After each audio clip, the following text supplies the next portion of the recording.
Hello बच्चों, आज हम एनर्जी के बेसिस पर क्वेश्चन प्रैक्टिस करेंगे। बोर थ्योरी के अकॉर्डिंग हमने डिफरेंट एनर्जी शेल की एनर्जी कैलकुलेट की थी और उसी पर बेस्ड क्वेश्चन की प्रैक्टिस करेंगे।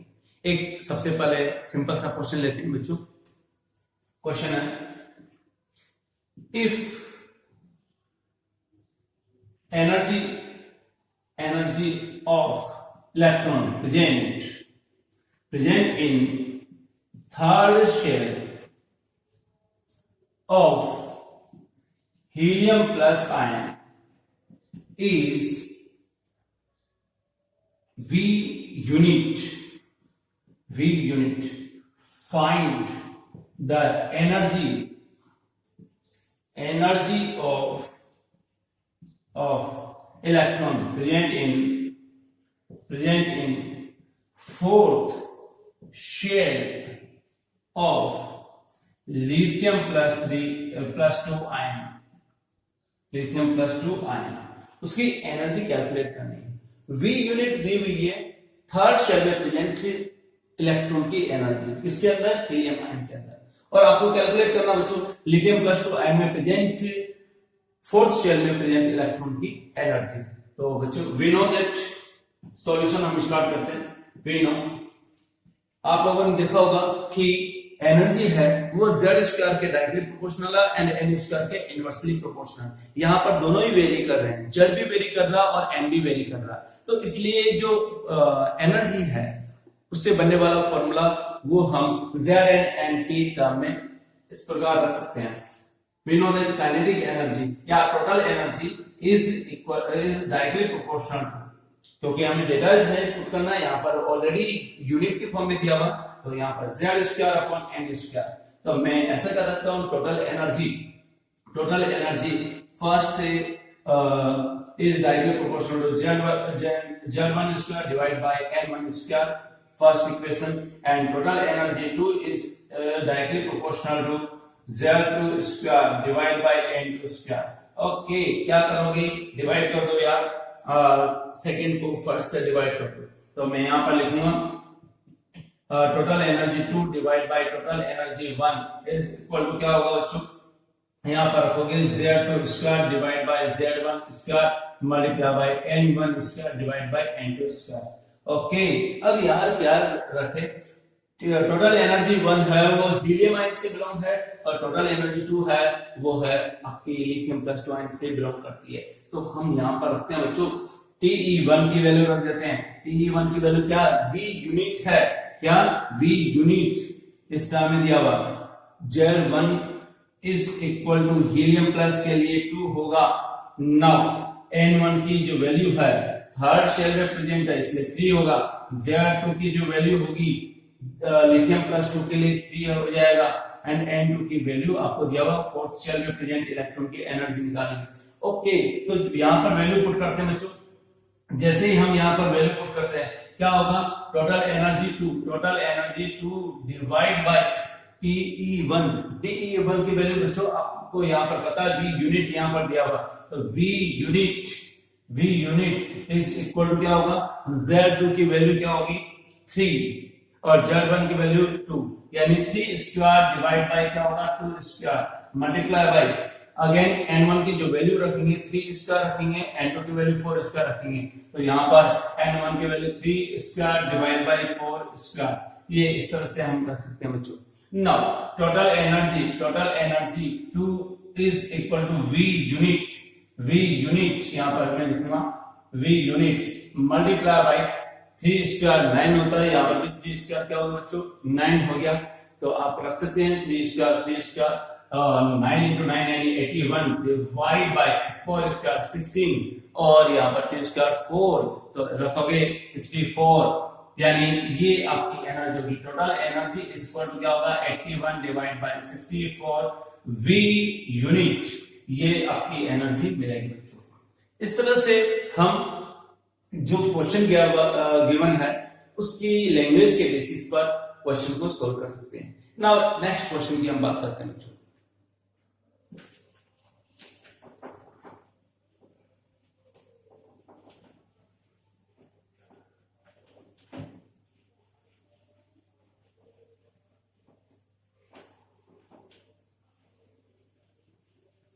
क्वेश्चन यहां पर दिया हुआ है, एक electron higher shell n equal to 5 से n इक्वल टू 2 में यहां पर ट्रांजिट करता है, यहां से यहां पर इलेक्ट्रॉन जंप करता है, n इक्वल टू 5 से n इक्वल टू 2 में जंप करेगा, किसके अंदर, हाइड्रोजन एटम की ये बात करता है, n इक्वल टू 1 यहां पर दिया हुआ। वो ये कहना चाह रहा है कि इजेक्टेड इलेक्ट्रॉन की जो है वेवलेंथ क्या होगी, find wavelength of photon emitted in electronic transition। इस इलेक्ट्रॉनिक ट्रांजिशन में जो 5 से 2 में आ रहा है, उसमें जो एनर्जी रिलीज करेगा, जब ये इलेक्ट्रॉन यहां से यहां जंप करेगा तो कुछ एनर्जी रिलीज करेगा, वो एनर्जी h न्यू के इक्वल होगी। तो ये कहना चाह रहा है कि जो लाइट इमिट कर रहा उसकी वेवलेंथ क्या होगी, ऐसा वो कहना चाह रहा है। तो ठीक है बच्चों, यहाँ पर सॉल्यूशन हम देखते हैं। देखिए यार सॉल्यूशन क्या होगा, सबसे बड़ी बात यह हायर एनर्जी से लोअर एनर्जी में शिफ्ट हो रहा, क्योंकि आपको मैंने लास्ट क्लास में बताया था कि जैसे जैसे न्यूक्लियस से डिस्टेंस बढ़ती जाती है वैसे वैसे एनर्जी की वैल्यू बढ़ती जाती है। तो यानी न्यूक्लियस के पास में एनर्जी कम होगी, न्यूक्लियस से दूर एनर्जी ज्यादा होगी। हायर से लोअर सेल में अगर ये जंप करता है तो ऐसी सिचुएशन में एनर्जी रिलीज करेगा। यस, कैसे रिलीज करेगा देखते हैं बच्चों। From Planck bore theory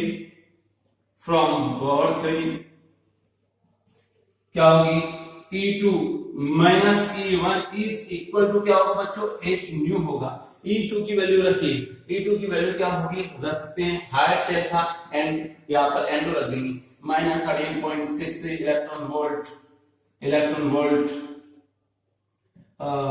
multiply by, क्योंकि जेल की वैल्यू क्या है 1 है, तो 1 square divide by N2 square, minus क्या होगा बच्चों, again minus 13.6 electron volt divide by N1 square is equal to h nu इसको लिख सकता हूं hc by lambda। You know मैंने इलेक्ट्रॉन वोल्ट में एनर्जी रखी है, तो आपको hc की वैल्यू भी इलेक्ट्रॉन वोल्ट में ही रखना होगा ताकि वो वैल्यू आसानी से कैंसिल हो जाए। हम जानते हैं अभी इसकी वैल्यू भी पुट करेंगे तो क्या होगा, जब यहाँ पर देखिए बच्चों माइनस माइनस प्लस हो गया, यानी ये माइनस माइनस प्लस हो गया, 13.6 से यहाँ पर कॉमन आ जाएगा, तो 13.6 electron volt 1 upon N1 square minus 1 upon N2 square minus 1 upon N2 square is equal to क्या होगा, hc by lambda, hc by lambda। Okay, hc की वैल्यू हमें पता है, क्या है बच्चों, we know hc is equal to आपका होगा 12424 इलेक्ट्रॉन वोल्ट एंगस्ट्रॉम, ये वैल्यू होती है, ये रखेंगे।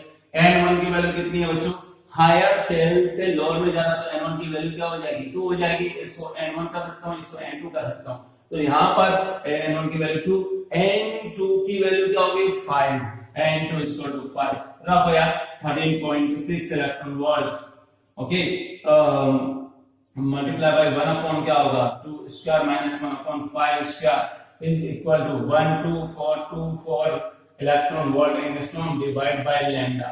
मुझे वैल्यू निकालनी है लैम्डा की, ओके आराम से निकाल सकते हैं। यहाँ पर एलसीएम ले लो, क्या होगा 13.6 इलेक्ट्रॉन वोल्ट, यहाँ पर बच्चों 2 स्क्वायर 4 एंड 5 स्क्वायर 25, तो यहाँ पर एलसीएम आ जाएगा 100, यानी यहाँ पर 25 माइनस क्या हो जाएगा बच्चों 4, क्यों 2 का स्क्वायर क्या होगा 4 होगा, 5 का स्क्वायर 25 into 4 100, तो 4 को 100 से डिवाइड करो 25 उससे 100 को 25 से डिवाइड कर दो 4, ये वैल्यू आ जाएगी। Okay, is equal to 12424 electron volt angstrom divide by lambda. मुझे चाहिए यार, देखो इलेक्ट्रॉन वोल्ट से इलेक्ट्रॉन वोल्ट कैंसिल हो गया, यानी अब वैल्यू लैम्डा की बन जाएगी।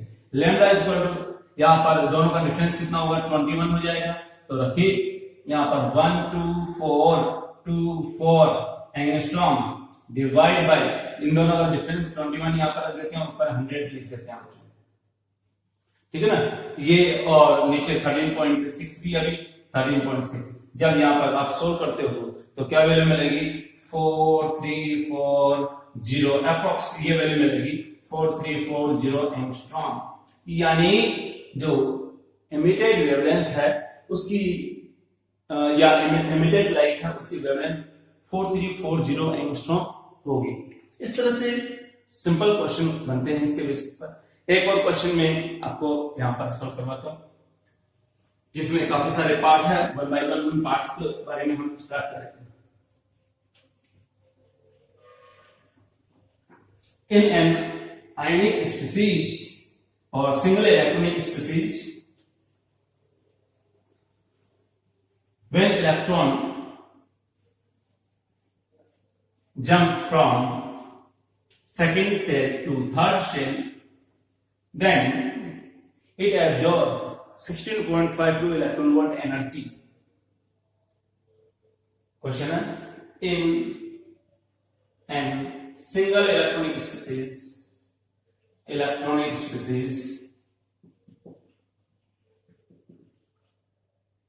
electron jump from n1 is equal to 2 to n1 n2 is equal to 3, then it absorb 16.52 electron volt energy. Find पहला पॉइंट हमें देखना एटॉमिक, यहां पर ए पॉइंट करके लिखूंगा बच्चों क्योंकि इसके 4 पॉइंट को हमें देखना। ए क्या फाइंड आउट करना बच्चों, सबसे पहले फाइंड आउट करना है एटॉमिक नंबर। तो चलो ए से ही स्टार्ट करते हैं यार। एटॉमिक नंबर क्या होगा इसका, एटॉमिक नंबर रखते हैं बच्चों।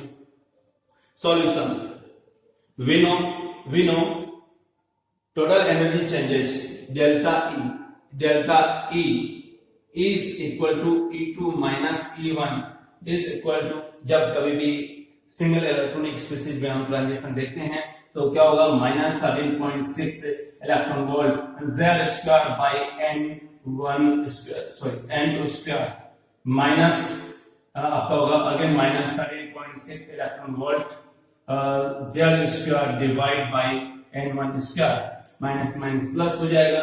ये वैल्यू होगी बच्चों, ये टोटल एनर्जी चेंजेस है। तो delta E is equal to, put कर सकते हो 13.6 इलेक्ट्रॉन वोल्ट कॉमन आ जाएगा Z स्क्वायर बाई यहाँ पर 1 upon n1 square minus 1 upon n2 square. Okay, Z की वैल्यू निकालना है। यहाँ पर डेल्टा E की वैल्यू कितनी दी है, 16.52 इलेक्ट्रॉन वोल्ट, ये गिवन है बच्चों 16.52। यानी जब इलेक्ट्रॉन अपर सेल से या लोअर से अपर में जाएगा तो एनर्जी एब्जॉर्ब करता है, एब्जॉर्ब एनर्जी की क्वांटिटी दी हुई है, इसमें बोला हुआ सेकंड से थर्ड सेल में जंप कर रहा है। ठीक है बच्चों, तो यहां पर ये आपका हो गया इस तरह से, इज इक्वल टू यहां पर 13.6 electron volt 1 upon 2 square minus 1 upon 3 square. Okay, यहां देखिए 16.52 electron volt divide by 13.6 electron volt is equal to Z square, यहां पर आपका होगा 1/4 माइनस 1/9। बच्चों यहां पर 16.52 electron volt divide by 13.6 electron volt is equal to क्या होगा, Z स्क्वायर, वो यहां पे ऐसे लीजिए 9 माइनस 4 डिवाइड बाय आपका हो जाएगा 36, यानी 36 डिवाइड बाय 5 से मल्टीप्लाई हो जाएगा। ये Z square is equal to आपका होगा 16.52 electron volt divide by 13.6 electron volt into 36 by 5। जैसे ही सोल्व करते हैं बच्चों ये वैल्यू आएगी 9, अप्रोक्सीमेट 9, यानी Z की वैल्यू क्या होगा 3। यानी इलेक्ट्रॉन जब यहां से n इक्वल टू 2 से n इक्वल टू 3 में जाता है, इसके अंदर लिथियम प्लस 2 आयन, क्योंकि सिंगल इलेक्ट्रॉनिक स्पीशीज की बात कर रहा है, तो ऐसे में ये इधर से इधर जाएगा तो एनर्जी गेन करेगा, ये एनर्जी गेन करेगा। और यहाँ पर डेल्टा E की वैल्यू कितनी होगी बच्चों, 16.52 इलेक्ट्रॉन वोल्ट। ओके बच्चों, तो पहला आपका ये एग्जांपल हो गया। नाउ सेकंड है,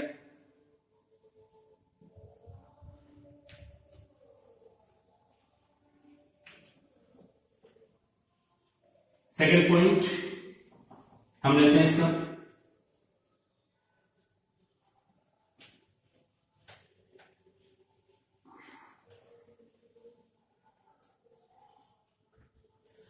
यहाँ पर B point, when electron jump from n1 is equal to 1 to n2 is equal to 3, then find the energy of absorbed photon. Find the energy of absorbed photon. ये भी question है, इसी का part है, इसलिए मैंने आपके साथ में लिखा सॉल्यूशन.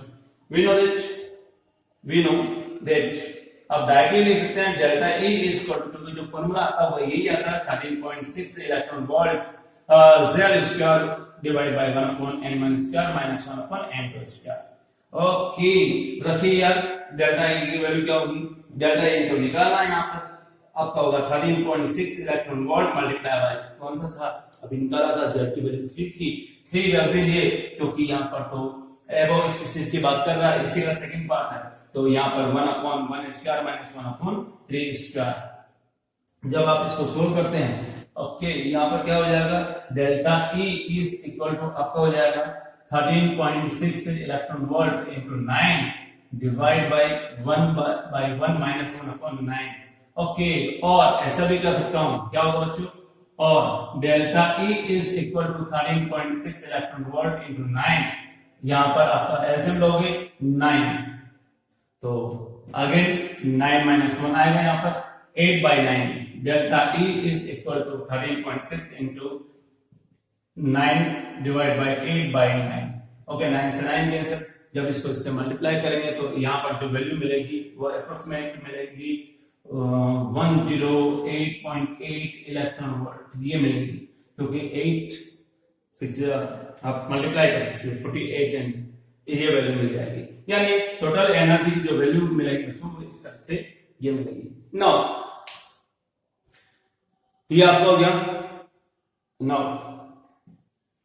थर्ड पार्ट क्या है इसका,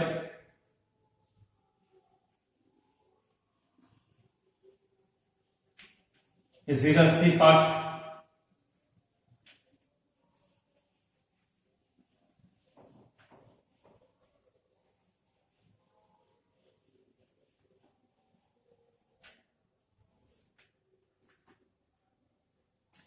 Kinetic energy of kinetic energy of electron present in first shell of ion. ये है तो निकालिए यार, यहाँ पर सॉल्यूशन सी वाले पार्ट का काइनेटिक एनर्जी निकालना. स्पीशीज कौन सी थी, लिथियम प्लस 16.52 इलेक्ट्रॉन वोल्ट उसने एनर्जी गेन की थी सेकंड से थर्ड ट्रांजिशन में, लेकिन वो कह रहा है कि फर्स्ट सेल में प्रेजेंट इलेक्ट्रॉन की काइनेटिक एनर्जी निकालिए. We know that total energy is equal to minus kinetic energy. ये वैल्यू होती है जैसा कि हमने कल रिलेशनशिप देखा था, यानी लास्ट लेक्चर के अंदर रिलेशनशिप देखा था. तो टोटल एनर्जी निकालो यार ग्राउंड स्टेट की. मैं ऐसे कर सकता हूँ, total energy 1 is equal to क्या होगा, यहाँ पर minus 13.6 electron volt multiply by Z square by n1 square. रखिए Z की वैल्यू क्या होगी 3 और n1 की वैल्यू रखते हो minus 13.6 electron volt multiply by क्या होगा बच्चों, यहाँ पर 3 स्क्वायर डिवाइड बाय 1 का स्क्वायर. आप जैसे ही सोल्व करते हैं वैल्यू यहाँ पर 122.4 इलेक्ट्रॉन वोल्ट ये आ जाता माइनस में. तो ऐसे सिचुएशन में काइनेटिक एनर्जी क्या हो जाएगी, kinetic energy is equal to minus total energy 1 is equal to minus 122.4 electron volt. ये आपका हो जाएगा प्लस 122.4 इलेक्ट्रॉन वोल्ट. यानी ग्राउंड स्टेट की जो एनर्जी होगी, ग्राउंड स्टेट मतलब n1 की वैल्यू क्या होगी 1, यानी फर्स्ट सेल की एनर्जी होगी वो उसे हम ग्राउंड स्टेट की एनर्जी कहेंगे, वो ये है, और उतनी एनर्जी काइनेटिक एनर्जी के ऊपर होगी. नाउ अब वो कहना चाह रहा है कि अगर सपोज करो कि ये इलेक्ट्रॉन है वो ग्राउंड स्टेट में प्रेजेंट, यानी n1 1 में प्रेजेंट इलेक्ट्रॉन को अगर बाहर निकालना हो कंप्लीटली, तो ऐसे में कितनी एनर्जी या किस वेवलेंथ का फोटोन की रिक्वायरमेंट होगी. तो यहां पर नेक्स्ट क्वेश्चन लेते हैं डी वाला पार्ट. द वेवलेंथ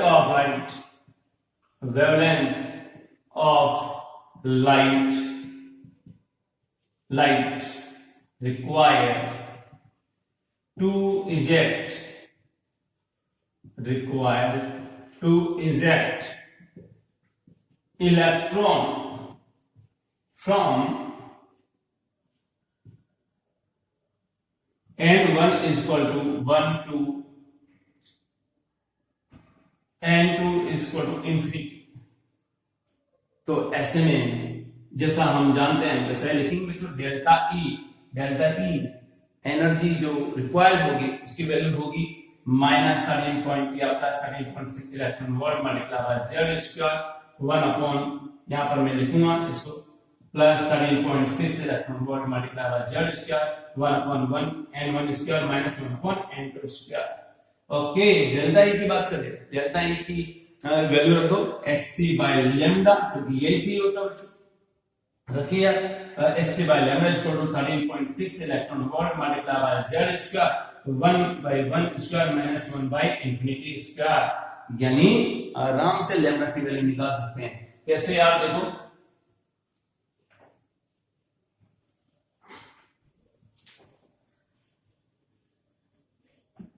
कैसे, देखिए हाँ, hc by lambda is equal to 13.6 electron volt Z square, but हमें पता है बच्चों hc की value 12424 electron volt angstrom divide by lambda is equal to 13.6 electron volt multiply by Z की वैल्यू यहाँ पर 3 थी, तो यहाँ पर 3 स्क्वायर कर देता हूँ।